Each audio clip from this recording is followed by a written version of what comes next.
వస్తుంది 153కు చేరనున్న అసెంబ్లీ సెగ్మెంట్లు అందులో 80% పైగా స్థానిక స్థానాలు పట్టణ ప్రాంతంలోనే హైదరాబాద్ పరిసర ప్రాంతంలోనే 40కి పైగా సీట్లంట. పట్టణదారులకు పెరుగుతున్న వలసలు విద్యా ఉపాధి వైద్యం కోసం గ్రామీణ నుంచి జిల్లాలకు. తెలంగాణ రాష్ట్రం ముఖచిత్ర సమీప భవిష్యత్తులోనే మారనుంది. రాష్ట్రంలో ఏ పార్టీ ప్రభుత్వాన్ని ఏర్పాటు చేయాలో పట్టణ ప్రజలు నిర్ణయించే రోజులు రానున్నాయి. మొన్నటి వరకు గ్రామీణ ప్రాంతాల ప్రజలే ప్రభుత్వాల ఏర్పాటులో కీలక పాత్ర పోషించారు. కానీ సమీప భవిష్యత్తులో పరిస్థితులు మారబోతున్నాయి. దీంతో రాజకీయాలు పార్టీల పట్టణ ప్రాంత ప్రజలకు ఏం కావాలో తెలుసుకొని మరి నడుచుకోవాల్సిన రోజులు త్వరలోనే రానున్నట్టు తెలుస్తుంది. 2028లో జరిగే నియోజకవర్గాల పునర్విభజనలో భాగంగా రాష్ట్రంలో ప్రస్తుతం ఉన్న 119 అసెంబ్లీ స్థానాల సంఖ్య 153కు చేరుకున్నది.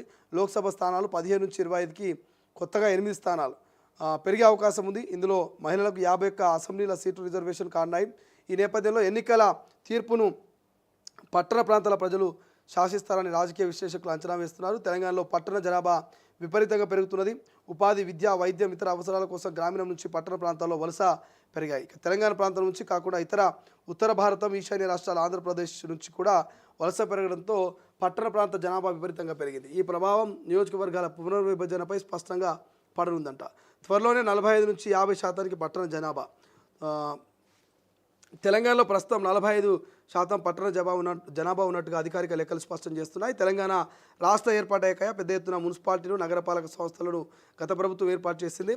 దీంతో పట్టణ జనాభా పెద్ద ఎత్తున పెరిగింది. ఇక ప్రభుత్వ ఔటర్ లోపలి మున్సిపాలిటీలు, నగరాలు, గ్రామీణ అన్నింటినీ జిహెచ్ఎంసీలో విలీనం చేయాలని నిర్ణయించింది. దీంతో పట్టణ జనాభా మరింత పెరగనుంది నిపుణులు అంచనా వేస్తున్నారు. అయితే పునర్విభజన నాటికి ఉండే జనాభా లెక్కల్ని పరిగణలోకి తీసుకొని నియోజకవర్గాలు పునర్విభజన చేస్తారు. దీంతో అప్పటి వరకు పట్టణ జనాభా 50% వరకు చేరుతుందంటూ విశ్లేషకులు చెప్తున్నారు. అంటే మీ అందరూ తెలుసు, గత కొన్ని రోజుల నుంచి చర్చ జరుగుతుంది. ఏం జరుగుతున్నది? డీలిమిటేషన్ అనేటువంటి చర్చ జరుగుతున్నది. డీలిమిటేషన్ అనేటువంటి చర్చతో పాటు నియోజకవర్గాల పునర్విభజన ఉండబోతున్నట్టు. ఈ నియోజకవర్గాల పునర్విభజన కనుక జరిగితే 119 ఉన్నటువంటి మన నియోజకవర్గాల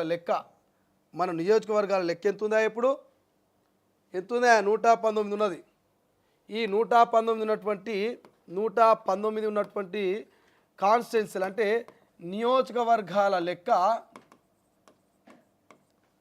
మరి ఎంతకు పోతున్నదట? 153కు చేరుకుంటున్నదట. 153కు పోతుందట. ఇక 17 లోక్సభ స్థానాలుంటే, ఎంపీ స్థానాలుంటే ఇవి 25కు చేరుకుంటాయట. 25కు పెరిగేటువంటి అవకాశం కనబడుతుందట. సో దీంతో ఎవరికి లాభం, ఎట్లా లాభం అనేది లెక్క పెడితే గ్రామీణ ప్రాంతాల కన్నా పట్టణ ప్రాంతంలో 40 అసెంబ్లీ స్థానాలు పెరిగేటువంటి అవకాశం కనబడుతుందట. దాదాపుగా ఎన్ని పెరుగుతాయి? 40 అసెంబ్లీ స్థానాలు కూడా మొత్తం హైదరాబాద్ పరిసర ప్రాంతాల్లోనే, గ్రేటర్ హైదరాబాద్ పరిసర ప్రాంతాల్లో 40 నియోజకవర్గాలు పెరిగేటటువంటి అవకాశం కనిపిస్తుందట.